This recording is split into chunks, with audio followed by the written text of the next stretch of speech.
ऐसे संगठन बार बार हमारे देश पर आक्रमण करते रहे हैं और भारत को कि में अशांति का वातावरण हो, भारत के टुकड़े हों, भारत क्योंकि टुकड़ा टुकड़े गैंग के बारे में आपने सबने सुना है। आज के बाद कोई भी भगवान श्री राम के जयकारे नहीं लगाएगा। आप में हिम्मत है तो लगाओ ना ऑर्डर। समुदाय विशेष को ध्यान में रखते हुए कि उनका रमज़ान का समय है और वहाँ पर बिजली की आपूर्ति सुचारू रखी जाए, उसके लिए एक फरमान जारी किया गया। तो तुष्टीकरण की राजनीति कर कौन रहा है? जिस प्रकार से पाकिस्तान का गठन हुआ उसी प्रकार से कांग्रेस की मानसिकता है कि ये शहर शहर के अंदर पाकिस्तान बना दें। और जैसे कहते हैं ना कि जब गिद्दड़ की मौत आती तो शहर की तरफ भागता है, इनको दिख रही है इनकी मौत, क्योंकि जिस प्रकार का कृतज्ञ करते हैं, जिस प्रकार के कार्यक्रम करते हैं और जिस प्रकार की मानसिकता रखते हैं, इनको पता लग चुका कि आगे तुम्हारा भविष्य नहीं है। आज हमारे साथ हैं महंत बालकनाथ योगी जी।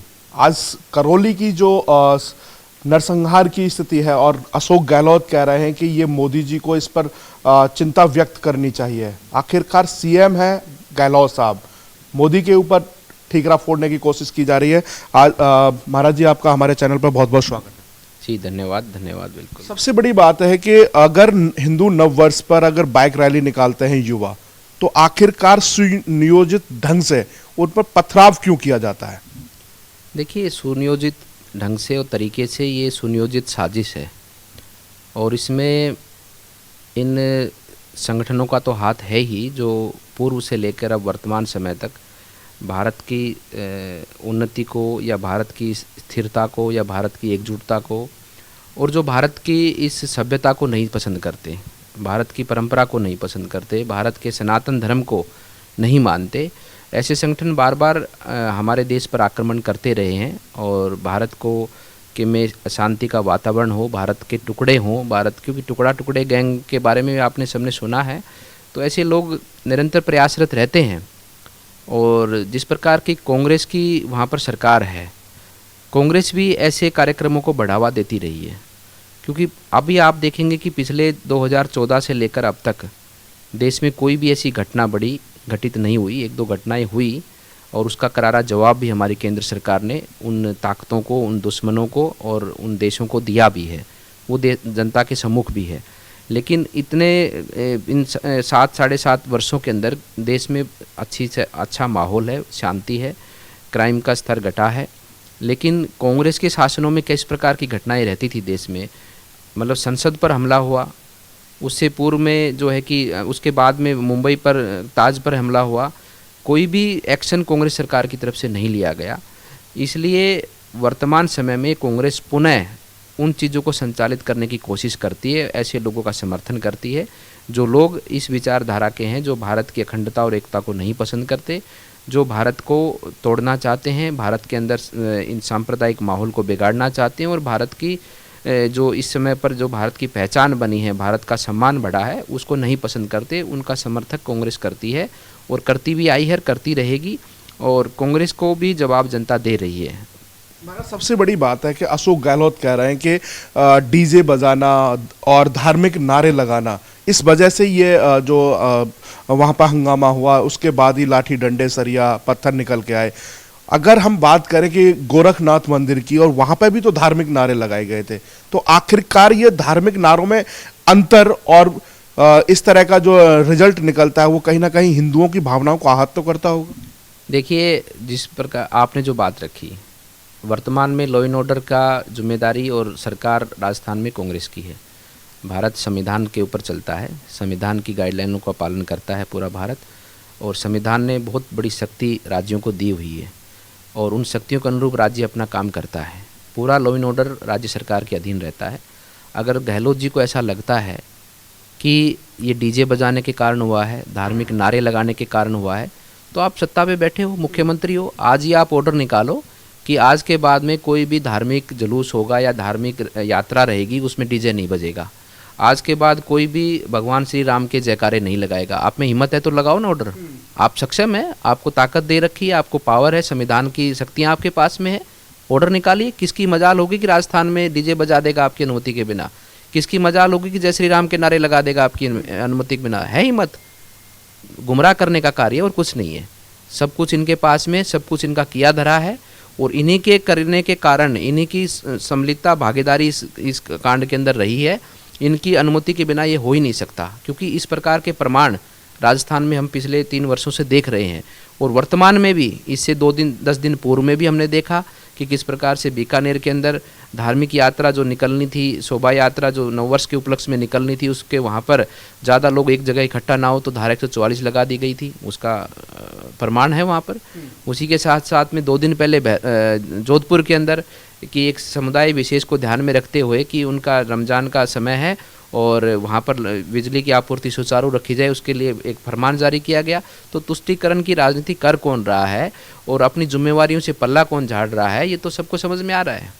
सबसे बड़ी बात है कि अगर गहलोत साहब की बात करें तो जिस तरीके से हिंदू नववर्ष पर इस तरह का हुआ, उसके बाद बालाजी की अगर हम बात करें जो वहाँ पर जो राम दरबार था उस पर बुलडोजर चलवा दिया, क्या ये हिंदुओं को ही सीधा टारगेट किया जा रहा है? एक तरफ रमजान का महीना है तो वहाँ पर बिजली की और उनकी सुरक्षा की बात भी पूरी करते हैं, अगर हिंदुओं के त्यौहार होते हैं तो वहाँ पर कहीं ना कहीं पुलिस भी नाकाम होती हुई दिखाई देती है। पुलिस बेचारी करे क्या?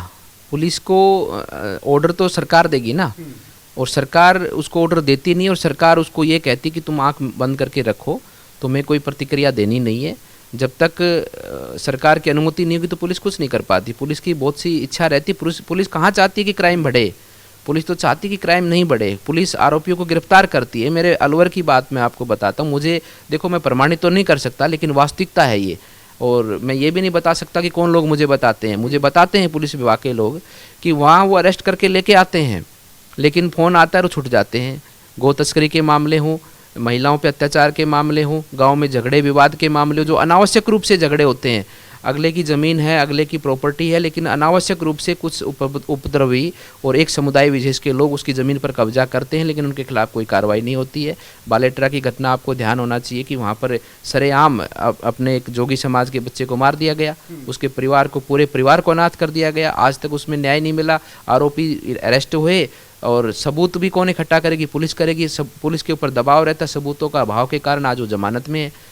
तो इस प्रकार की स्थिति ये कांग्रेस बनाती है, ये अपराधियों को संरक्षण देती है, क्योंकि इनके घरों में, इनके कार्यालयों में, इनके दफ्तरों में, इनके सचिवालयों में उन्हीं लोगों का ज़्यादा आना जाना है। तो उन लोगों का जिनका ज़्यादा आना है, उन लोगों के प्रभाव में वो कार्य ये करते हैं और उन कार्यों का लाभ उन कार्यों को मिलता है, उनको लाभ मिलता है। वो अपराध के स्तर पर देखते हैं कि किस प्रकार अपराध बढ़ाते हैं। तो ये इनका ही भागीदारी है और ऐसे लोगों की एंट्री इनके घर में ज़्यादा है। उनके दबाव के कारण ये काम खुद भी नहीं करना चाहते, क्योंकि इनको ज़रूरत भी उनकी है, और उसी कारण पुलिस जो है मजबूर हो जाती है। महाराज, जयपुर से भी ऐसी कई घटनाएं हुई और छोटी छोटी बातों को लेकर के सांप्रदायिक दंगे तक हो गए, फिर रोडों पर निकले और पत्थरबाजी भी हुई। जिस तरीके का हमने दिल्ली के हालात देखे थे, ऐसे ही करौली का हुआ, ऐसे ही जयपुर में हुए। सरकार बिल्कुल नाकाम होती हुई नजर आ रही है। देखिए, मैं आपको बताना चाहता हूँ, बार बार राजस्थान सरकार कहती है कि लोकतंत्र खतरे में है। मैं आपको बताता हूँ कि आप खुद सर्वे कर लीजिएगा। मैं दावे से कहता हूँ, इन्होंने अपनी सत्ता को बनाए रखने के लिए जिस प्रकार का डीलिमिटाइजेशन नगर निगमों के चुनाव से पहले किया, इन्होंने पंचायतों का किया, आप अचरज करेंगे।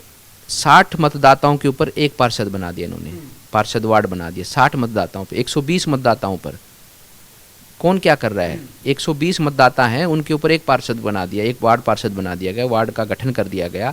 उसी प्रकार से जयपुर का गठन आप देख लीजिए। जयपुर में एक समुदाय विशेष को ध्यान में रखते हुए एक महापौर उस समुदाय विशेष के लिए अलग से गठित कर दिया गया, जहाँ ज़्यादा संख्या उन्हीं लोगों की है। और मैं उस समाज के लोगों से भी कहना चाहता हूँ कि जिस प्रकार से पिछले 60 वर्षों में कांग्रेस ने आपको ठगा है, वर्तमान में भी आपको ठग रही है।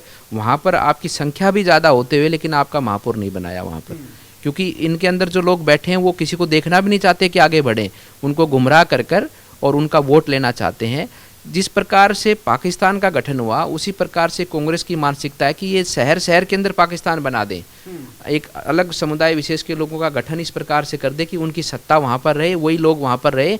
और ऐसे कार्यक्रमों को जब उनका एडमिनिस्ट्रेशन सारा उनका रहेगा, उनकी सारी पावर रहेगी वहाँ पर, तो ऐसे जो देश विरोधी कार्यक्रम है वहाँ से अच्छे से संचालित किए जा सकें। तो ये कांग्रेस की मानसिकता को दर्शाता है कि किस प्रकार से ये कार्य करती है और किस प्रकार से ये चाहती है। प्रियंका गांधी है या फिर राहुल गांधी है, हमने कई बार देखा, अगर जहां भाजपा शासित राज्य है वहां पर अगर छोटी सी घटना होती है तो वहां गिरते पड़ते पहुंच जाते हैं। अगर यूपी की बात करें तो कई ऐसी घटनाएं हुई और उसके बाद अगर राजस्थान में कोई बड़ी घटना भी होती है तो उनको ना तो ट्वीट करते हैं, ना उनकी उधर की कोई किसी तरह की याद आती है। बात है, यही तो बात है। आप देखिए कि नेशनल क्राइम रिपोर्ट जो है मेरे द्वारा तो बनाई नहीं गई है, बहुत वरिष्ठ लोगों के द्वारा, जो इस फील्ड के माहिर हैं लोग हैं, उनके द्वारा अनुसंधान रिपोर्ट बनती है, पूरे देश भर की क्राइम रिपोर्ट बनती है और अलग अलग स्तर से जाकर वो रिपोर्ट तैयार होती है। उसको कोई चैलेंज भी करता तो उसका आधार है कि उन्होंने उस रिपोर्ट को किस आधार पर बनाया है। आज क्राइम के मामले में राजस्थान नंबर 1 है, आज महिलाओं पे अत्याचार के मामले में राजस्थान नंबर 1 है, आज ज़मीनों पे अवैध कब्जों के मामले में राजस्थान सबसे नंबर 1 है, FIR सबसे ज़्यादा कहाँ दर्ज हुई है, राजस्थान में दर्ज हुई है। तो ये सब प्रमाणित करता है कि राजस्थान में क्राइम किस प्रकार से बढ़ा है। लेकिन आप मुझे एक भी स्टेटमेंट राहुल गांधी की दिखा दो, एक भी स्टेटमेंट प्रियंका गांधी जी की दिखा दो कि कहीं भी उन्होंने राजस्थान सरकार के खिलाफ में या क्राइम के बढ़ते हुए प्रचलन को रोकने के लिए राजस्थान के अंदर ट्वीट किया हो। कहीं भी नहीं किया। उनको क्राइम या कहीं भी अत्याचार दिखता है तो जहाँ बीजेपी शासित राज्य हैं वहीं दिखता है, और वहाँ भी यही लोग करते हैं, इन्हीं के लोग पाए जाते हैं, इन्हीं की विचारधारा से जुड़े हुए लोग पाए जाते हैं। लेकिन उसको इस तरह से उठाते हैं जैसे कि ये तो भारतीय जनता पार्टी ने कर दिया हो। तो ये दिख रहा है सबको, देश को दिख रहा है, आम जनता को दिख रहा है, और जनता देख रही है। और जनता सबसे बड़ी, मैं मानता हूँ कि प्रबुद्ध है, उसको सब ज्ञान है, और उसका प्रमाण जनता ने इन चुनाव के अंदर दे भी दिया है। आप योगी हैं, योगी जी के मंदिर पर मुर्तजा नाम के व्यक्ति ने हमला कर दिया। कहने को तो IIT ग्रेजुएट, मुंबई से मैकेनिकल की पढ़ाई कर चुका है। क्या इन लोगों की मानसिक बीमारी हो सकती है क्या? कुछ पिताजी ने इस तरह का आरोप लगाया। कोई मानसिक बीमारी नहीं है, हताश हैं, निराश हैं, और जैसे कहते हैं ना कि जब गिद्दड़ की मौत आती तो शहर की तरफ भागता है, इनको दिख रही है इनकी मौत। क्योंकि जिस प्रकार का कृतज्ञ करते हैं, जिस प्रकार के कार्यक्रम करते हैं और जिस प्रकार की मानसिकता रखते हैं, इनको पता लग चुका कि आगे तुम्हारा भविष्य नहीं है। और ऐसी घटनाओं को अंजाम देने का प्रयत्न, असफल प्रयत्न करते हैं, क्योंकि ये तड़प रहे हैं कि जिस प्रकार से इनकी सत्ता जा रही है, जिस प्रकार से इनके जो कार्यक्रम देश में संचालित होते थे, आज इनकी फंडिंग रुक चुकी है। इन सभी विषयों से त्रस्त होकर ऐसे कदम उठाते हैं कि मैं जो है कि कुछ ना कुछ करूं कि जिससे कि मैं तो नहीं तो कम से कम मेरी कौम को तो फ़ायदा हो पहुँचे। तो ऐसे असफल प्रयास करेंगे लोग। ये मतलब इतनी मानसिकता के लोग, आत्मघाती लोग हैं ये इस स्तर तक भी जा सकते हैं, और गए भी हैं भविष्य में, पूर्व में गए भी हैं। तो ये लोग इस तरह के कार्यक्रम बढ़ावा करेंगे। लेकिन हमारी मजबूत सत्ता है माननीय प्रधानमंत्री जी के नेतृत्व में। आज कोई क्राइम करता है तो 100 बार सोचता है, लेकिन ये लोग मरते लगते बेचारे करे क्या। इनको अब यही हाथ में है कि ये भीड़ के अंदर घुसेंगे और अपने आप को तो ख़त्म करेंगे, लेकिन ये भारत की जो शांति व्यवस्था है उसको भी किसी न किसी स्वरूप से उसको उसमें विघ्न डालने की कोशिश करेंगे। लेकिन ये अपने मंसूबों में कभी भी सफल नहीं होंगे। और निश्चित रूप से भारत में अब एक अच्छे माहौल की, अच्छे वातावरण की स्थापना हो चुकी है, और भारत की 135 करोड़ जनता आज माननीय प्रधानमंत्री जी के साथ में है, उनके नेतृत्व में, और ये विश्वास करती है उन पर कि ये व्यक्ति ज़रूर निश्चित रूप से भारत को अब आगे लेकर जाएगा। और जो उन्होंने विज़न इस वर्तमान समय में, जो आज़ादी का 75 वर्ष हमारे हो चुके अमृत महोत्सव है, इस अमृत काल के अंदर भारत की जनता उनके साथ कदम मिलाकर चलने को तैयार है। और निश्चित रूप से हम पूरे 135 करोड़ भारतवासी मिलकर अपने भारत को सक्षम भारत बनाएंगे। एक टीपू सुल्तान पार्टी का एक छोटा सा गठन हुआ है, उनके अध्यक्ष हैं, वो कह रहे हैं कि मुसलमान डरा हुआ रहता है, यहाँ पर सुरक्षित नहीं है। अगर मुसलमान सुरक्षित नहीं है तो गोरखपुर में अल्लाह अकबर के नारे लगा करके पुलिस वाले पर हमला कर देता है। अब वो वही युवा मुर्तजा वो कह रहा है कि मैं जो मुसलमानों के साथ जो हो रहा है उसका बदला लेना चाहता हूँ, उनके साथ बहुत गलत हो रहा है। ऐसा कुछ नज़र आ रहा है कि मुसलमानों के साथ गलत हो रहा है? देखिए, आप इसकी स्टडी करेंगे ग्राउंड स्तर पर जाकर, तो जो मुस्लिम समाज को जो सरकार की योजनाओं का लाभ मिलना चाहिए था, जो उनका एक तरह से एक नागरिक होने के नाते उनका अधिकार था, वो पूर्व में उनको नहीं मिला। वर्तमान पिछले 8 वर्षों में उनको भरपूर सरकार की योजनाओं का लाभ मिला है। जो मुस्लिम के अंदर जो आपने विषय रखा, इनके अंदर कुछ लोग ऐसे हैं जो इस समाज को अपना गुलाम बना के रखना चाहते हैं, इसको शिक्षा के माध्यम से आगे नहीं बढ़ना देखना चाहते, इसमें महिलाओं के अंदर, गरीबों के अंदर जागरूकता ना हो, उनके अधिकारों के लिए वो मांग ना उठा सके, ऐसी व्यवस्था को कायम रखना। ये जो ये व्यवस्था इनकी बनी हुई है ना, ये व्यवस्था राज करने की व्यवस्था बनी हुई है कि किस प्रकार से कुछ एक लोगों का ही पूरे समुदाय पे राजपाट रहे, उनकी हुकूमत उन पे चलती रहे। इसलिए इनका ये जो जो जिसे बार बार एक अपने एक ग्रंथ का हवाला देते हैं, वो इसलिए देते हैं कि क्योंकि उनका राज बना रहे। लेकिन जो उसके अच्छे जानकार हैं वो उसके अच्छे परिणाम बताते हैं। वो उसकी देखो, कोई भी शब्द होता है उसके दो मतलब होते हैं। अच्छा व्यक्ति अच्छा मतलब बात करेगा, और जो कोई जिसकी मानसिकता ऐसी होगी कि वो किसी पर राज करना चाहता, हुक्म करना चाहता, तो वो उसका अलग अर्थ समझेगा, अलग अर्थ समझाएगा लोगों को। महापुरुषों के द्वारा कोई भी ग्रंथ लिखा गया है अच्छा ही लिखा गया है, लेकिन उसको अपने अपने स्वार्थों के लिए अलग अलग लोग अपने अपने रूप से लोगों के सामने प्रेषित करते हैं, प्रेरित उनको उसको आगे लोगों को समझाते हैं। तो उस रूप में मैं कहना चाहता हूँ कि ये लोग इनको जागरूक नहीं रहना देना चाहते, इनको आगे बढ़ता हुआ नहीं देखना चाहते। क्योंकि आप ये समझो कि अंग्रेज़ों ने भी देश पे राज किया तो देश में डिवाइड करके राज किया, उसके साथ साथ में देश के लोगों को जागरूकता ना हो, उनमें शिक्षा का प्रसार ना बढ़े उस तरह से, ताकि लोग समझ में ना आए इनको क्या है। इनको गुलाम बनाकर रखेंगे और गुलाम बनाकर रखेंगे तो ही हम राज कर पाएंगे। इस नीति के साथ ही ये लोग चाहते हैं कि इन पर हम इस तरह से राज करना, इनको समझाएंगे, इनको बताएंगे तो हमारी सत्ता चलती रहेगी। लेकिन मोदी जी सरकार ने, आप देख रहे हैं कि महिलाओं को सम्मान देने का, उनको अधिकार को सम्मान देने का काम किसने किया? मोदी जी ने किया। 3 तलाक की प्रथा को तोड़कर आज किस प्रकार से उनमें एक अच्छे कॉन्फिडेंस, उनको भी ये लगा कि महिलाओं को कि आज हमारी भी सुनने वाला कोई है। अब तक उनको जो योजनाओं का लाभ नहीं मिलता था, यूपी चुनाव उसका साक्षात परिणाम है। वहाँ पर महिलाओं ने, मुस्लिम समाज के जो अच्छे लोग हैं, उन्होंने भारतीय जनता पार्टी को वोट किया है, क्योंकि उनको रक्षा सुरक्षा मिली है, उनकी सरकार की योजनाएं मिली है। ये तो सामने प्रमाण दिख रहा है। तो ये नहीं है, ये कुछ एक लोग ही हैं जो ऐसी विषय को, बातों को रखते हैं। जो लोग बेचारे काम करते हैं, घर में रहते हैं, उनको अपने जीवन यापन और अपने पालन पोषण के अलावा बाकी दुनिया से कोई मतलब नहीं होता, वो लोग आज भारतीय जनता पार्टी के साथ में है।